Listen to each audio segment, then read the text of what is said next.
rained down from heaven like clouds of glory. All over the nation, in every hamlet, every town, every city, every suburb, the angels came, strong, proud, clear, ready to clean up what the oppressors had messed up. This was God's correction, God's apology, God's confession that he hadn't praised them enough the first time. Yes, they've been sent, but they've not been worshiped. They've been born, but not praised. They'd come, but God had not forced others to love them. And so many of them had missed their mission. They knew they were different, but they didn't know they'd been sent to save the world. This time, God wouldn't let others miss them. So instead of sending them the way others came, the angels rained down. People screaming and shouted with fear and terror when the skies blackened and bodies fell from the heavens. They skipped mothers' wombs this time. No need for gender reveals. The categories didn't matter. These angels were more than human. They were divine and celestial and immortal and galactic. They weren't simply alive. They came to bring life to the dead, the dying, the lifeless, the hopeless, the numb, the willfully dumb. These angels were on a mission to reintroduce the world to God's dream of humanity. They meant to show the planet the power of love and truth and justice and kindness and righteousness and compassion and benevolence and integrity and honor and humility. They had been sent to set the human record straight. We are not animals. We are spirits. Fearfully and wonderfully made in the image of a God who looks just like us.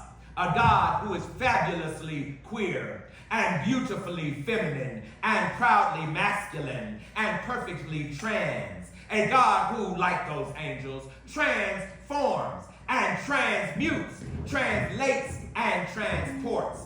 We need angels who transcribe pain into power and hatred into honor. We need angels, God said, who ain't afraid of political bullies or self-righteousness, self-absorbed Israelis. We need angels, God said, who look and act like God in the freedom of their existence.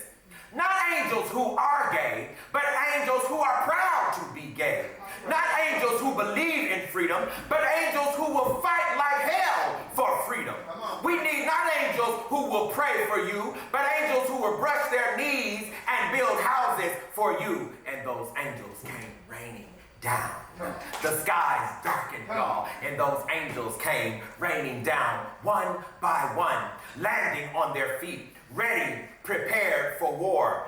They snatched off those wings, for wings are heavy and cumbersome in battle. Enemies had guns and muskets and cannons and bombs, but these angels bore weapons far more powerful, far more dangerous than anything the living had ever known.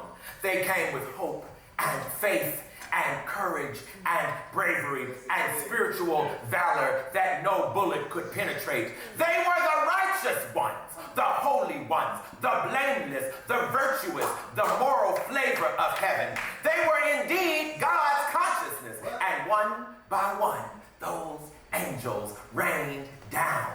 They came by the thousands. Some had simple white wings. Others had painted their wings pink and yellow and green and blue. A damn rainbow of cosmic color streaking across God's blue heaven. These angels didn't intend to be ashamed this time. They were coming fierce and confident. They were coming bold as a motherfucker. It started raining, y'all. They meant to correct what some ass, some unthinking, inconsiderate, half-human had destroyed. These angels didn't intend to beg others' indulgence of their being this time. Oh, not this time. They meant to be themselves. They meant to be themselves from the clouds down, whether others appreciated them or not. There were black men and brown men and white women and white men who together meant to alter the very rotation of the earth itself. They meant to love so hard their hearts hurt. They meant to stand so strong their legs trembled. They meant to unite like bees protecting a honeycomb of justice. These were angels, y'all, God's angels, and they came raining down. Some had come before, but they gave up the fight. They drowned in sorrow and hopelessness when the White House became the house of ignorance and stupidity. They did not believe they could change the world alone. They resigned that things would get worse before they'd get better, and so they quit. So did many others. The world went bleak, silent, timid, afraid, reticent, and some angels forfeited their wings. And God wondered where God had gone wrong. And one angel offered, perhaps you were too silent. And God agreed. So God sent them again, those bold, beautiful angels, those black and brown and white winged ones. But this time they came accompanied by God's shouting voice, "Get ready, world! You better get ready, because here they come. They are the Transformers." And people looked up and into the sky, and like flies, the angels descended and began to walk among the ordinary, showing people the power of diversity and difference. They strutted as their wings waved strength and self-assurance all over this land, and people fell at their feet and worshiped them and called them blessed and bowed before them, for they knew that indeed in these sacred, sacrosanct ones a new world was on its way. But the first thing the angels did was to convene and form a society of angels, and they called themselves the Center for Justice and Equity.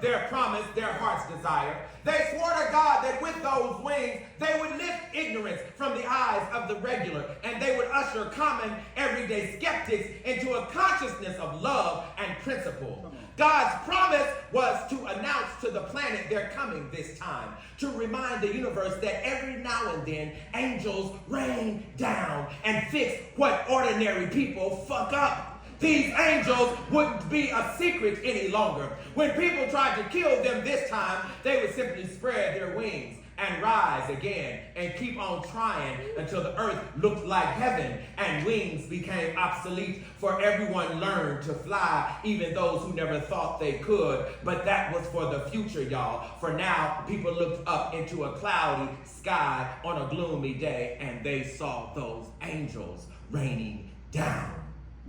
Yeah. Yet to be part of the Center for Justice and Equity, there were certain angelic requirements. 1, an angel had to know how to fight. Scared, bashful angels were no good. They were not even allowed. One had to be unafraid of their own blood. For in the battle for human consciousness, in the struggle to teach people how to love, part of the sacrifice was a little bit of one's own blood. Yeah. This was the sign of the strong, if one could shed a little blood for someone else's enlightenment. If not, one could not dwell at the Center for Justice and Equity, for those angels knew this fight would cost them everything they had. 2, angels had to be willing to share their wings.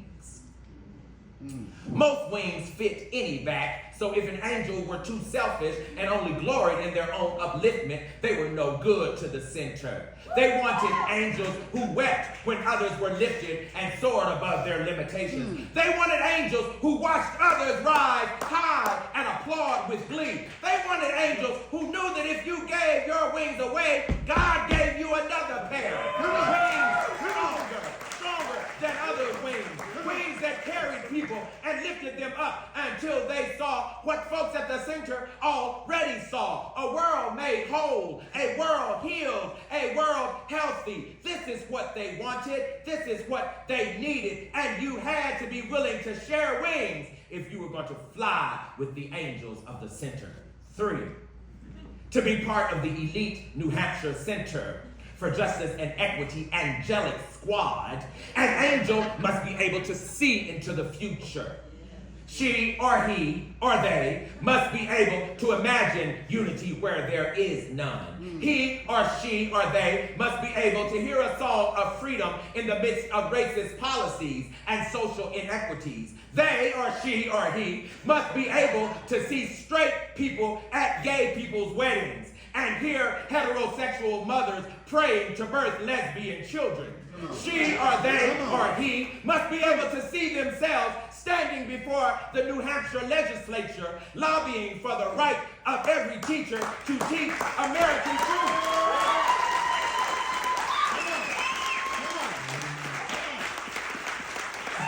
Not American fabrication. A Center for Justice angel must be able to believe that all white people don't love white supremacy. That's right. In fact, some of the angels who fell from the sky, a few of them were even white themselves. In other words, to stand with the center of angels, one must see a future that does not now exist and be committed to its manifestation, however long it takes, however much it costs, however other people laugh, however much money it loses, regardless of who agrees, regardless of the hours, regardless of the income, regardless of the naysayers. Center for Justice and Equity angels must be prophets who foretell of a tomorrow few believe in today. They must dream of men who submit to and follow women. They must dream of heteronormatives who step beyond toleration of LGBTQ angels and learn to ask what they bring to the world that straight folks just ain't got. Justice angels must imagine white people reading black history. They must see Latinx citizens not simply in America, but as America. They must envision a world where the American legal system has been so overhauled that most jails and prisons are in fact empty. And war is a bad word. They must conceive the possibility that one day school systems will be not allowed, but required to teach the truth of American slavery and oppression and racism and sexism and homophobia so that children grow up knowing that the only thing to hate is ignorance itself. Put simply, justice and equity angels must be dreamers. Most angels have given up on the world. They live in fear of a dictator and believe that there is nothing they can do. But one day angels started raining down, and hope consumed the land like fog, and people got renewed in their commitment to do better and be better and know more and love harder and embrace stronger and fight longer. And a little obscure place called, I think they pronounce it Manchester, New Hampshire, became the site of the revolution, and people all over the world began to run to that little place where angels rained down in order to study what those angels knew, what they risked, what they paid in order to change the world. And each of those angels would one day be honored with a crown, not of money, but of transformation, a crown of faith and courage. They would be known as the holy ones who believed when most others doubted, and God would call them forth to stand before the citizens of the universe as every living thing bowed its head in honor and applauded as each name was called. Catherine Kabbalah, Jason Bonilla, Anthony Poor, Joe Porter, M.G. Benjamin, Amin Tabet, Dwight Davis, Claire Holston, Susan Huard, Lori Langlois, Troy Martin, Ignatius McClellan, Rabbi Robin Nafshi, Randy Sylvester, Dr. Jamal Downey, Mary Toole, and God would go on to say, these are they, y'all, these are they, these are they, these are they who've been washed in the blood of the Lamb. These are they who stepped beyond fear and confronted evil face to face. These are they who believed when there was no proof. These are they who ran even when they were exhausted. These are they who challenged systems and structures on someone else's behalf. These are they who provoked conversations which challenged what people thought they knew. These are they who faced setback after setback but pressed on anyway. These are they who were talked about and mocked and scorned but smiled their way into self-determination. These are they who didn't get rich, but baby, they got wealthy. Every time a spirit spirit learned to love. These are they who met and argued and discussed and disagreed, but submitted to one another that the goal of justice might be achieved. These are they who defied what the people said and chose to stand for righteousness anyway. These are the winged ones, the beautiful ones, the glorious ones, the upright ones who rained down from heaven one day and thought themselves divine enough to shift the ugliness of the world. These are the mighty ones who gather now to ask the rest of you, will you join in the fight? Will you stand up and share our wings? Will you commit to something you cannot see? Will you believe when there is no hope? Will you trust your heart even when it's bruised and wounded? Will you support this effort to erase oppression even if you are not oppressed? Will you? It's raining now. It's raining harder. Can't you hear it? We need more angels. So come, brown angels, come. Come, black angels, come. Come, queer angels, come. Come, light-skinned angels, come. Come, sister-fied angels, come. Come, brother angels, come. Come, white angels, come. Come, rich angels, come. Come, minimum wage angels, come. Come, Republicans, come. Come, Democratic angels, please come. Come, Christian angels, come. Come, Muslim angels, come. Come, Methodist angels, come. Come, Catholic angels, come. Come, Jewish angels, come. Come, college angels, come. Come, non-degree angels, come. Come, vegetarian angels, come. Come, carnivore angels, come. Come, young angels, come, retired angels, come, Manchester angels, come, Concord angels, come, Portsmouth angels, come, Hampton angels, come, Londonderry angels, come, Merrick angels, come, Exeter angels, come, Milford angels, come, Franklin angels, come, Littleton angels, come, all of you, and get in this battle to change the world. We're going to fight even if you don't, but if you do, we'll win sooner. We'll save more lives. We'll spend less time praying and more time living. The clouds have gathered, y'all. The wind is blowing. Gloom has settled upon the land because the angels are coming. The angels are coming. The angels are coming. Yes, the angels are coming. The angels are coming. The angels are coming. The angels are coming. Y'all, the angels are coming. It's raining now. The angels are coming. The angels are coming. The wind is shifting. The angels are coming. The clouds are dancing in the sky. The angels are coming. The angels are coming. Don't you hear the wind howling, crying, calling their names, calling your names? The angels are coming. Oh, yes, yes, yes, yes, yes, yes. The angels are coming. The angels are coming. The angels are coming. The angels are coming. And once they come, New Hampshire will never be the same again.